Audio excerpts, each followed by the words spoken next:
Hello and welcome all back to Election Time News, your one-stop for political summations, poll reviews, nonpartisan predictions, and reviews and compilations on other political forecasters. Today is Sunday, October 6th, 2024, and today we'll be looking at some important counties to watch in quite a few states for the 2024 presidential election, some bellwether counties and some other just interesting counties to watch out for. And if you like content like this, make sure to subscribe to the channel.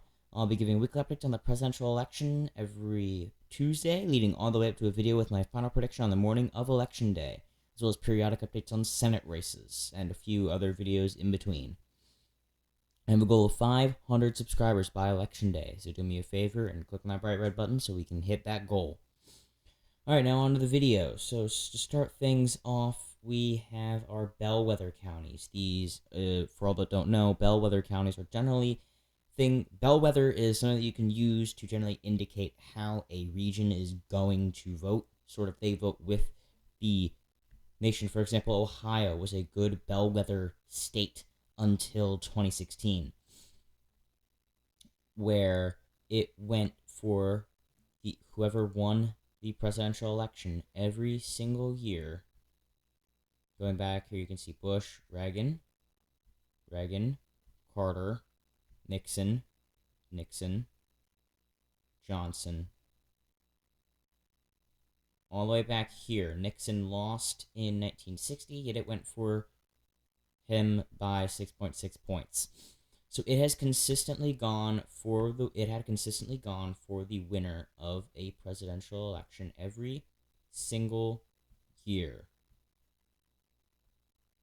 From 1964, OBJ, all the way through Obama until 2020.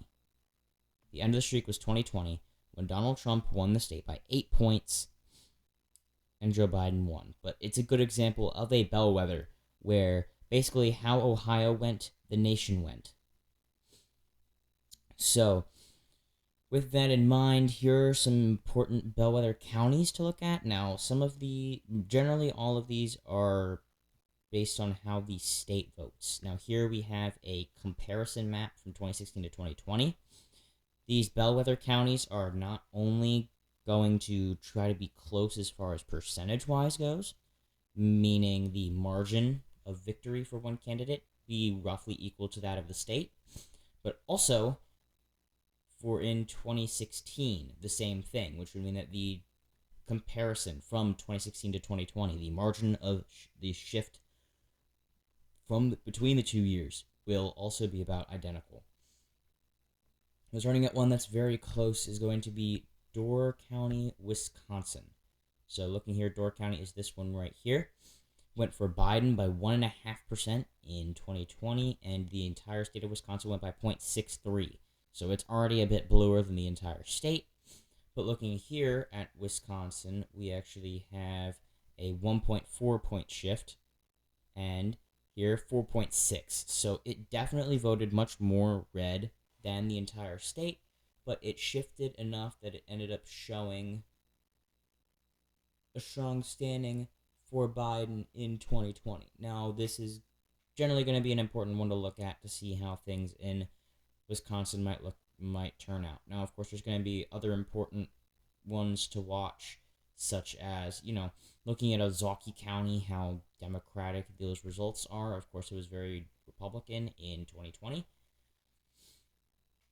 but it did shift a solid 7 points for Biden, and those were votes that he ended up basically needing. Same thing for Waukesha County, and it was very Republican. Looking at Dane County, Sauk County is another good one. 1.7%. Now, of course, that's more than the state as a whole, but Sauk County, and it shifted by 2 points, while the state as a whole shifted by 1.4. So Sauk County is a very good bellwether county right now in the state of Wisconsin. So if you look at Sauk County, it's a pretty good predictor. It only has about, that looks like 35,000 votes or so, but it is still going to be a relatively good indicator of how things might end up going on election night. Now, moving on to our next county, we're going to be looking at the pivotal state of Pennsylvania. Looking first here at, we have two counties that flipped, and both of these are the ones that we're looking at: Northampton in the east and Erie in the west. Both of these went to Biden by less than a point, even though the state went by 1.2%. Erie County is much more the one that we're looking at. There's actually a poll that came out of Erie that was beneficial for Harris. It was a good sign. That's why some people are saying that Harris is going to do relatively well in the state. But looking here, Northampton moved by 4.5 points, which is way more than the state of Pennsylvania as a whole. Went only by 2. But Erie only moved by 2.6 points to the left, while the state as a whole moved by 1.9. So relatively comparable margin shifts and relatively comparable margins as well. So Erie County is basically the entire state shifted to the right by a point or so. So this is a very good indicator of how the state of Pennsylvania might go, and with how pivotal the state as a whole is right now, it might be a very important one to hold on to. So looking at how this might end up turning out is definitely something that most predictors should hold their eye on. I'm seeing right now if I can find the poll for Erie County. It's not loading at all. So I think there's something wrong with Google right now. And so there's a bit of red in here, but definitely this important shift here. Again, we're looking at the left shifts in the suburban areas and the rightward shifts in the urban cores, and we're going to see whether or not the suburban shifts can hold up against the rightward trends in the urban regions. All right, next up, we're done Pennsylvania. Next up is going to be in the state of Michigan. So after this, we're going to be done the Rust Belt. As a matter of fact, I don't have anything else from any of the other true swing states after this. But looking in here, we have Leelanau County, Michigan. It's going to be somewhere right around here, I think. I don't exactly remember where it is. Leelanau County. Now, another important one to look at, of course, is going to be Oakland, Ouachita, and Wayne. Those are the 3 largest counties in the state itself. Here's an important one: Saginaw County, Michigan. 1.4 points for Biden. That's relatively close to the state as a whole, even though it went by almost 3 points in total.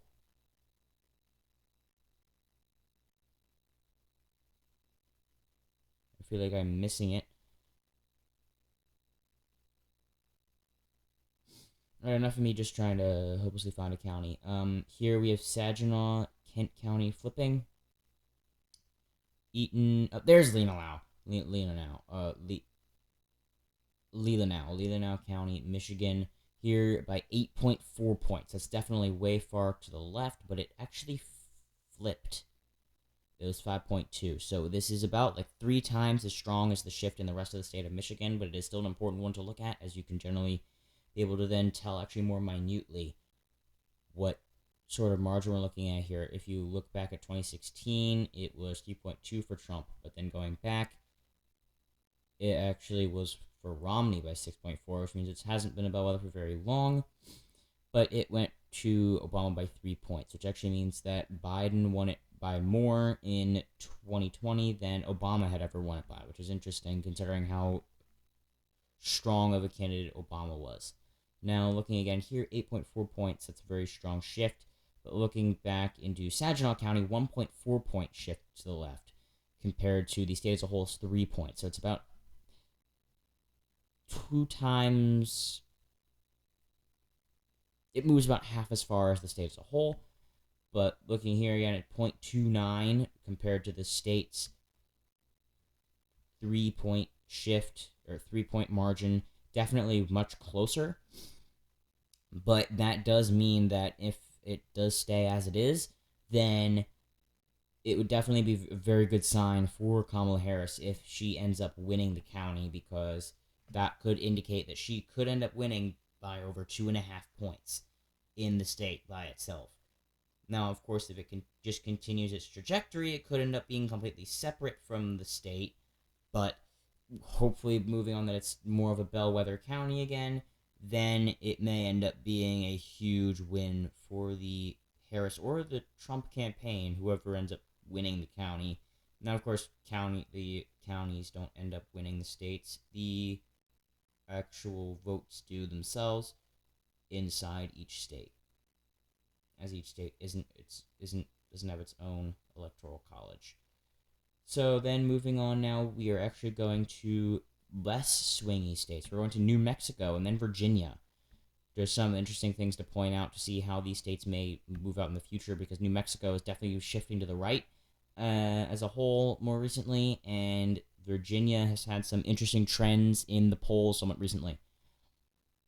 I don't need these because I didn't actually end up using them. So, looking in here, we have Cibola County in New Mexico. Here it is. Shifted 1.9 points to the left from 2016 to 2020.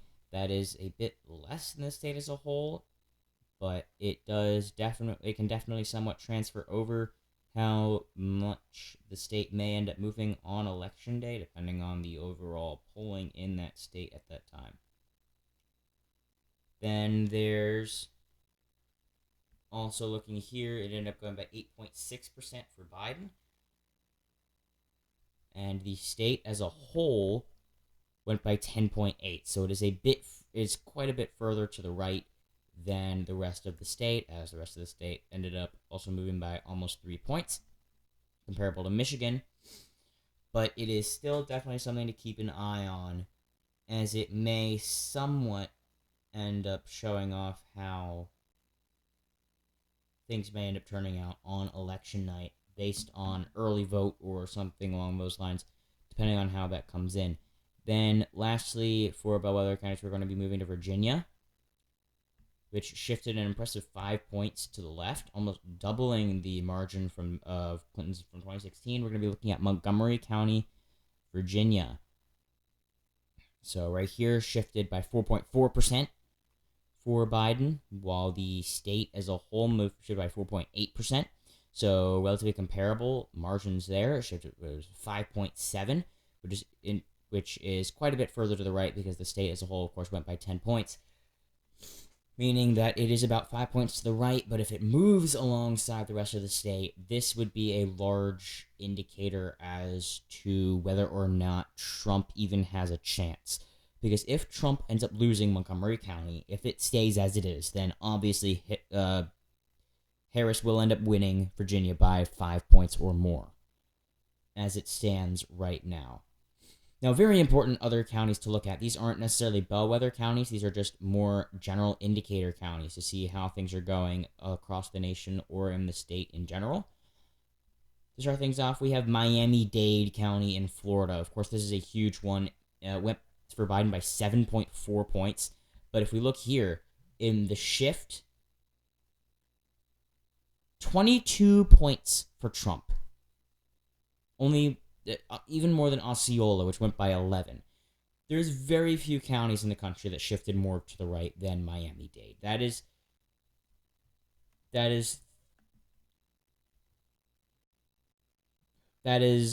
about, 200,000 votes more for Trump than he had gotten in 2016. Huge shift in Miami-Dade. If there's any hope of the Democrats winning the state of Florida in any elections anytime soon on the presidential level, there is absolutely going to have to be reversing this heavy trajectory in Miami-Dade. Because if you compare 2016 to 2012, it actually got bluer. If you compare from 2008, it got bluer. But if you can compare it even from 2008, it still got redder. It undid all the progress of a decade in one election cycle. So unless the Democrats can figure out a way to shift this, to move Miami-Dade back because it has such a large population here, then Florida is not going blue in any election cycle in the near future. Now, building things back in Pinellas County, Hillsborough County, Pasco County, and a bit in this very deep red panhandle here would be useful, especially as Escambia County has been moving to the left recently. Holding on to Pinellas County. Pinellas County is somewhat of a bellwether county as far as Florida goes. Well, not a bellwether. It's a good indicator for actually, I think somewhat a national bellwether county. But looking again here, Duval County is a bellwether county nationally, if I'm correct. Yep, it went about 1.4. So, looking here, it went 3.8 for Biden. So, looking at reversing this movement in Miami-Dade would be crucial, and it would also show a lot how the national Hispanic vote is turning out for Harris or Trump. So, Miami-Dade is going to be an important county to look at on election night. Pinellas County is going to be one to look at on election night. Another one to look at is actually going to be Lorain County in Ohio. Now, it flipped from 2016 to 2020. It actually went for Clinton by just about less than 100 votes, just over 100 votes, 130 votes. And then it shifted to almost 4,000 votes in 2020. If there is any reverse movement in Ohio, like we've seen in some of the polls, there's definitely going to have to be movement in Lorain, as it's right outside Cuyahoga County, I believe, is Cincinnati. So the suburban regions right outside Cincinnati are going to have to move to the left for there to be any chance. Now, Montgomery County, Ohio, moving to the left is going to be very useful for the Democrats, but not necessarily if there's not going to be any more traction inside, especially as the southern regions right along the Ohio River continue to move so hardly to the right, as Lucas County moves to the right, which has the urban area of Toledo. And so there's gonna have to be some sort of more democratic movement along here. But for the Republicans, obviously, you're gonna want to continue to secure these regions, get into the urban cores in these areas, and just continue your trajectory in these regions. Now, looking at Rockingham, New Hampshire. Rockingham is going to be this big one right here. Biden managed to flip it. Now, a great sign for the Republicans would be flipping Rockingham back to the Republican column. That would be a great sign. I mean, Hillary Clinton just barely won the state of New Hampshire in 2016, and she lost Rockingham by almost 6%. But Biden managed to flip it all the way back to his column by 2 points. The state as a whole basically shifted by a solid 6.5 points or so. And so shifting it by 8 points. But if Trump can shift this back into his column on election night, that is a great sign for the Trump campaign that nationwide something's going on here. Now, Carroll County, New Hampshire, sort of same story. There's not necessarily going to be a 7-point shift nationwide. But if this stays blue on election night, that is a good sign for the Democratic Party, because then it's showing that there's a pretty good chance they're going to end up winning the state of New Hampshire. So not necessarily something that you'd really want to watch on election night, as these only have a few thousand votes in them. This only has 200,000 votes, which isn't anything small, but these larger counties, especially Miami-Dade and Pinellas County, are going to be very large counties. Some counties here in North Carolina, especially like Nash County, some of these ones on the suburbs of some of these larger cities might be interesting to look at, but these specific ones you're going to want to be looking at. Again, we're moving on now to Clark County, Nevada. Now, this is the big one. How hard this shifts is going to determine who wins Nevada. All right, so some of these outer regions shifted blue. Some of these ones shifted red. Clark County shifted by 1.4 points to Trump. If Trump has another 1.4 point shift in Clark County, looking at how things are going out on the outer edges of the state, he has a pretty good shot of winning Nevada. Now, it doesn't look like it's going to be doing that because the general polling in Nevada does tend to slightly underestimate Democrats, and Harris is leading the polling average. So it looks like Nevada at this point is relatively securely in Harris's column. It actually might be the second most likely to go to Harris out of all the swing states, only behind Michigan. But here, this Trump 1.4 point shift to the right is definitely going to have to be slowed a bit if there's any chance that Nevada is going to stay in the blue column for any longer, because it has been shifting to the right slowly. Carson City moved to the left, even though it's red county. Some of these deep red counties shifted enough to the left to counteract the rightward shift in Clark County, Nevada, which is actually generally more on the outskirts of it. Las Vegas itself is actually right around here in this very small circle, where over 50% of the population of Nevada lives in this small circle, and the other 50% is scattered around the entire rest of the state. So Clark County absolutely is the county that you need to watch on election night to see how Nevada will vote. Now, some other important counties that are worth noting are definitely going to be some regions in New York as well. We have Broome County, New York is not too big of a county, but it did shift from 2 points to Trump to 3.4 points to Biden. Some of these are ones that just shifted, and based on how they end up voting, might end up showing a bit how some regions of the nation are voting, especially based on their demographics. Arizona, Maricopa County, 100% is going to decide the state of Arizona. It has, I believe, like 70% of the state's population, which is about comparable to Clark County. And if Trump wins Maricopa County, he will win the state of Arizona. I think, personally, that Maricopa County will go a bit more to the left, actually. It shifted at 5 points to the left from 2016 to 2020. It shifted to the left from 2012 to 2016. Not all that many places did that because of how popular of a candidate Trump was. Something interesting we've seen is Trump actually seemed to weaken some of the Republican strongholds in the South, but then also weakened the Democratic strongholds. He made some states much more competitive. He took out the quote-unquote blue wall in the Northeast, but he also weakened Georgia and Arizona and Texas and some other regions right around there.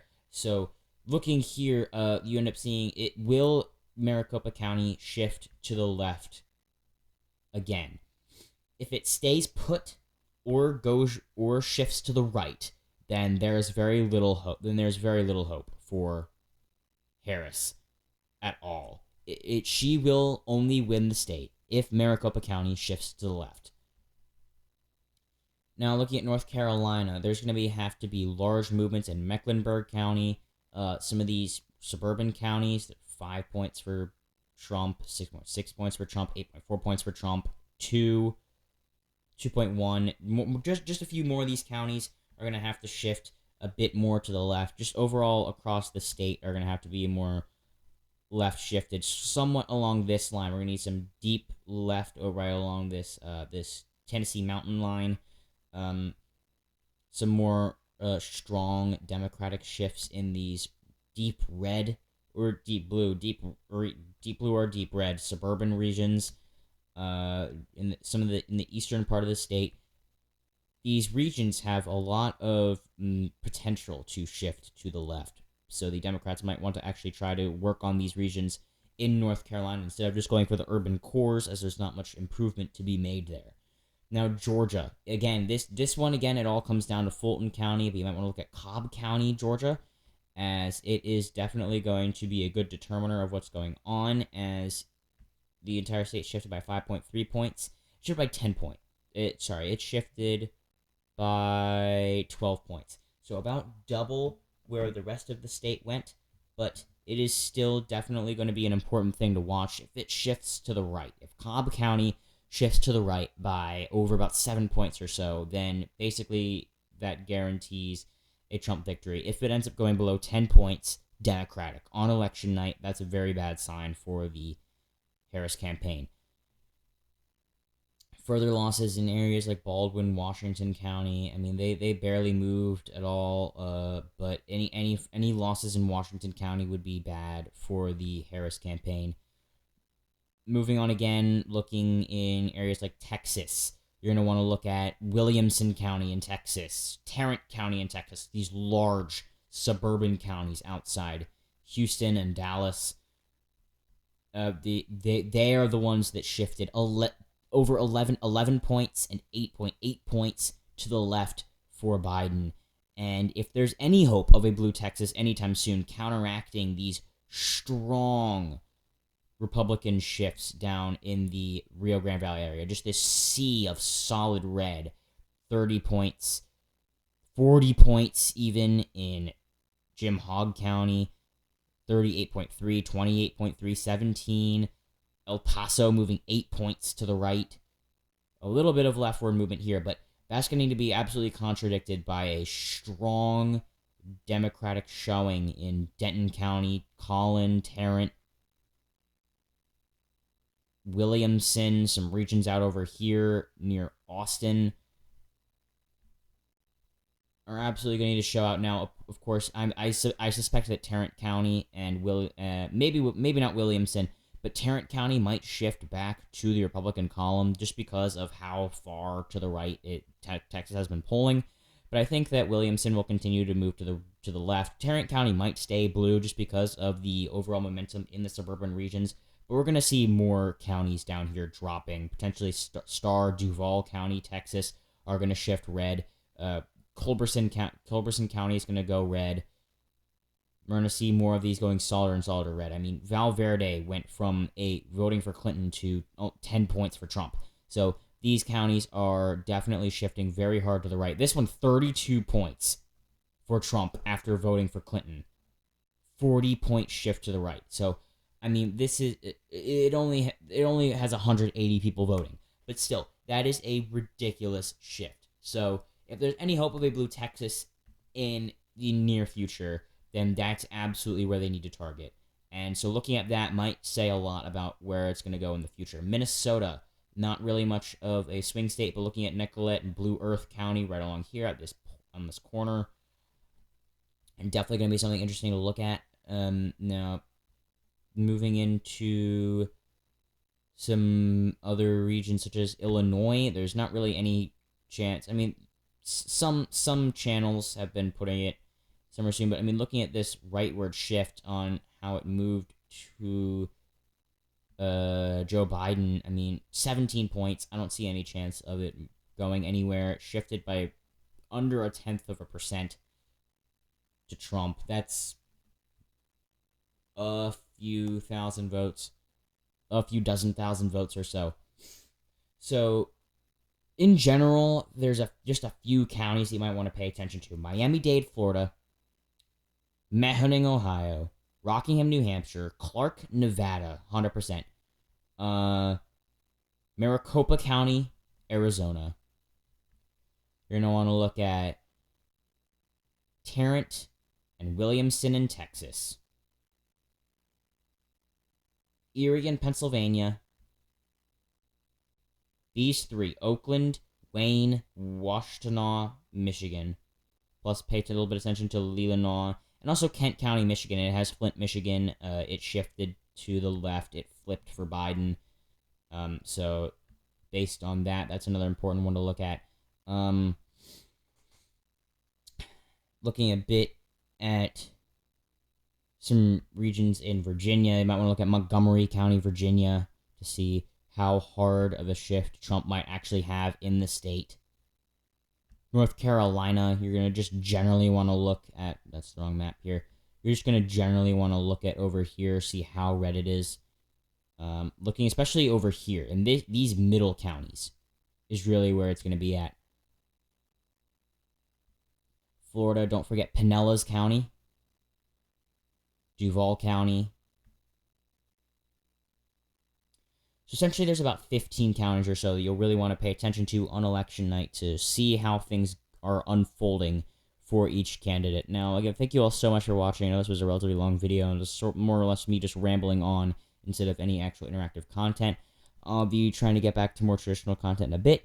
But if you did enjoy this, make sure to leave a like and subscribe to the channel so that you can get to the goal of 500 subscribers by election night, which I will be live streaming starting at 5:30 p.m. Eastern Time, and I will be reiterating all of this information and on election night so that you don't forget it. I'll be watching all these counties myself. So make sure to check in and subscribe so you don't miss the start of the live stream. So I'm very excited. It's basically a month away today or so. It's a month, 30 days. 30 days away today. So make sure to subscribe so you don't miss it, and have a fabulous rest of your day.